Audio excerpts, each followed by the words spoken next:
These two mini retro style consoles I found at my local supermarket for just $20 each. Literally during my normal shopping trip at Coles, these two little consoles just happened to be a part of it, and just from first glance at them, I knew I had to get them and make a video on them. So these two consoles are made by iBride, who from their product section, seem to make really awesome stuff. This is not a sponsored segment or video, by the way. Like tech accessories and mini retro style consoles. In which today, with these two consoles, the Classic Gamer and the Retro Gamer, where each one has 256 retro games, 2.8-inch color screens, up to 6 hours of gameplay, and even possible to connect to your TV using an AV cable. We're gonna have some fun unboxing them, checking them out, seeing how good they work, and if they're worth this very cheap price tag, if that you ever do stumble across these.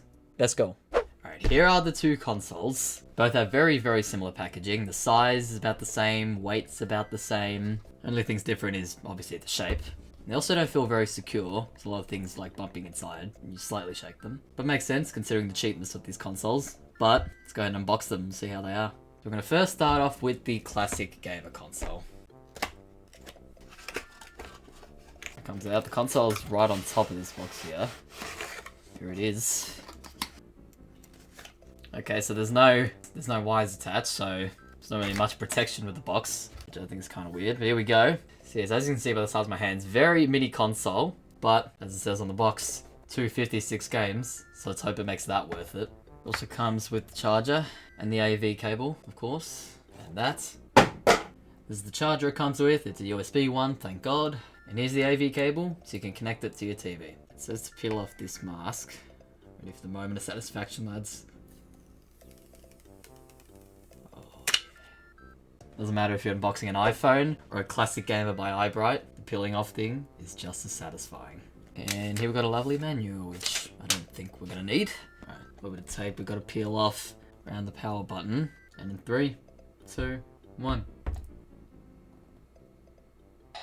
Retro Gamer, it calls it. That's weird, because this is the Classic Gamer, but this one here is the Retro Gamer. Or maybe that's just part of the branding, Retro Gamer. Alright, so the volume is pretty good. It's got that 8-bit quality to it, and it gets you right into the game selection. All 256 games in it. So the buttons are the same shape as the PlayStation buttons. That's kind of hilarious. Same usual D-pad. Gonna start off with Space War. And then I am just digging the volume. Okay, here we go, playing easy. Gameplay works really well. Oh my god. The controls respond really, really well. Already the first game I chose, and the controls, it works really, really well. Alright, we're gonna try something more simple. We're gonna go volleyball. Let's go ahead and start. Boy, red, here we go.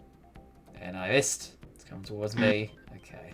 This is a little bit difficult. Try something more simple. But the moving around, it works really well. Possibly even better than NES. Because most NES games, especially like Super Mario Bros, the controls are like very unresponsive. But here, like I tell you, they are very, very responsive. Even though I'm doing horribly and I haven't even caught the ball yet.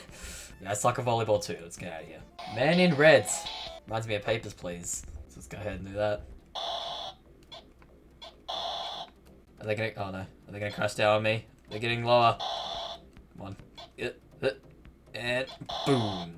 The responsive controls feel so good. Like, you actually feel like you're doing well. Not only by making progress, but just the fact that you just feel really good playing the game. And even though this is a very mini console, and with big hands like mine, I'm actually getting used to it really well. Like, again, look how small this thing is, but my fingers and thumbs are actually working well with it.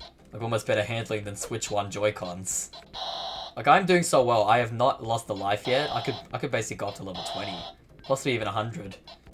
Boom. Oh, it's so good. I love this, man. Alright, gonna try another game, then I'll give my final thoughts on this one, then we'll move on to the Retro Gamer. Alright, Battle, that sounds good. I think it's gonna be another shoot-'em-up game, but you know what? I guess we'll just make that a theme of this video. Just keep on trying to shoot-up games. And as usual, the buttons responding really, really well. My fingers getting used to the D-pad and the buttons. Like, nothing else I can say, this is awesome. For a lightweighted console like this, a very mini one like this, that can fit 256 games, it's really truly something for just $20. Well then, already I'm impressed. Over 200 games, the buttons respond really well, your fingers feel really good with it. Pretty good. But enough of that one. Let's move on to the Retro Gamer. I think I'm slightly more excited for this one because based on the shape of it, I think like the Game Boy, I think my hands might like this one more. And just like the classic gamer, not really any protection over the console, they just leave it like this. But with a $20 cheapness, we gotta expect things like that. This one looks awesome. I have to admit, I love the red and black. Texture on it looks amazing. I haven't even peeled the sticker off and my hands are already loving this. Alright, here we go. You ready? I've weirdly noticed that these buttons here don't have the text saying start or select, so which I won't know which one start and select, but I'm pretty sure I'll figure it out. But this time we have the letters on the buttons instead of like the PlayStation buttons. It's kind of funny, it's like the classic gamer refers to the PlayStation and the retro gamer refers to the Xbox. But alright, I think I'm ready. And here we go, let's do it. And again it says retro gamer. Well, I've just gone ahead and noticed that all games are exactly the same. I was expecting some different games with the Retro Gamer, but it turns out, not really. Alright, we'll try some different games. We're going to start with Toy Factory. So the right unknown button is the start button. The other one appears to be select.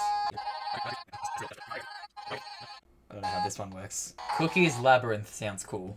Oh, it's a maze game. You go ahead and collect all the cookies. In just 50 seconds, oh my god, run. Run, run. Okay, well unfortunately you can't do multiple D-pad inputs at once. Well, I guess you sorta can, but it's not. But unfortunately that is not as responsive. So you gotta do like one at a time. I guess that's an alright thing to get used to. Woo! It says good. I did good. I guess this is all the game is. Hey, it's a game about collecting cookies. The hitboxes of the cookies are a bit weird though. Oh god, no. I'm running out of time. I'm not gonna do it. There's no way. Oh no. Oh god, no. What happens if I don't get them all? Does he die? Okay, yeah, he just dies. Damn it! Alright, new game. I have also forgot to mention that there is a volume button on the side here. It's a very small one, but if you just roll that a little bit, you can adjust the volume, which I didn't notice before. But let me say that's a pretty good thing because when you booted these things up, they were very, very loud when you booted them up. But it's good that you can adjust the volumes on this if, you know, you want to keep things a little bit quiet. If you're, I don't know, playing this at night. I'm gonna play one more game. We're gonna go Super Boy, because it reminds me of Game Boy, as does this console here. Oh my god, so Super Boy is like an actual 2D platformer. Oh, this is awesome. I'm getting full-on Super Mario Bros. 2 vibes here. I cannot jump on those, apparently. It's like a full-on world. Oh my god, this is awesome. You can't, I don't think you can sprint. Okay, but you can use Y and B to jump. Learn my lesson. Jump over. Oh my god. I am so bad at jumping over those. Come on, I want to see what more there is to this. I actually might spend a lot of time playing this game. So it's a full-on 2D platformer. Alright, here we go. There we go. You just gotta avoid the enemies. That's about it. What is this thing? Oh my god. Oh my god, I have a hoverboard. It's a Superboy hoverboard. That's pretty cool. When's the... Oh my god, I did not know that was... Did not know that was an enemy there. Alright, come on. I want to try and get to the end of this level before wrapping this up.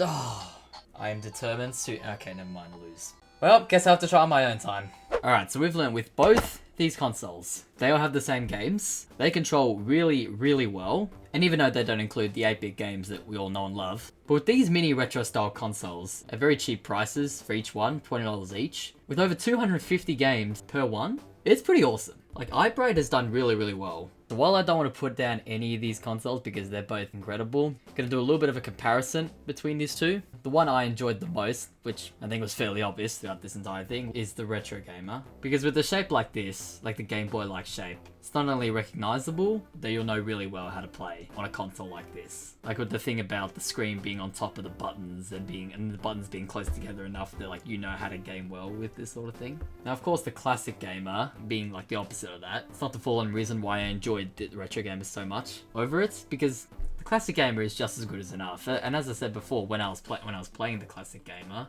your hands mesh just as good. The sound quality is about the same as both, and let's not forget the good thing about that is the fact that you can also change volume. It's desperately needed on any gaming console you play. Same goes with the screen quality and the brightness. Like the brightness on both consoles were really, really good and about the same for both. They're the same games, which I don't think is that much of a big deal. I was kind of expecting different games between one another. Well, I think it's alright, and you can basically make your own preference on which one you'd want to play, which one you think would feel better for you. Considering they both have the same amount of games, and they all have the same games, it's basically which one do your hands prefer. Personally, mine is the Retro Gamer. And I didn't think I'd add this in, but I'm gonna add in durability, because during this recording session, I dropped the Classic Gamer from about this high. and then it survived. If we're gonna have durability in this comparison, since this one survived really well, I'm gonna assume this one can just as well. Another even category between these two. And to wrap this up, I'm gonna give my final thoughts on whether both and one or the other are these worth $20 each price tag, and it's gonna be a full-on yes. Despite the fact that they aren't the games that I expected, the fact that I expected different games, the fact that they're really small and their cheapness may make you think, nah, I don't want those. These things performed really, really well, and equally both as good as well. As I said in my comparisons, both these consoles worked equally just as good. At the end of the day, it's all about which one you prefer if you ever stumble across both these. But I say to you, if you ever stumble across both these, or one or the other. And if you love retro games, if you're a retro games kind of guy, if you're a guy who just loves games for nostalgia, then if you ever see them, I would suggest picking one up. I would say, just pick one up, get it, no questions asked. Because these things are amazing. But I would also love to know, what do you guys think? If you have any thoughts, or feelings, opinions yourself about this, of course I'd love to hear about it in the comments. And yep, that'll do for this video. Thank you guys for watching, and see you guys later. Goodbye.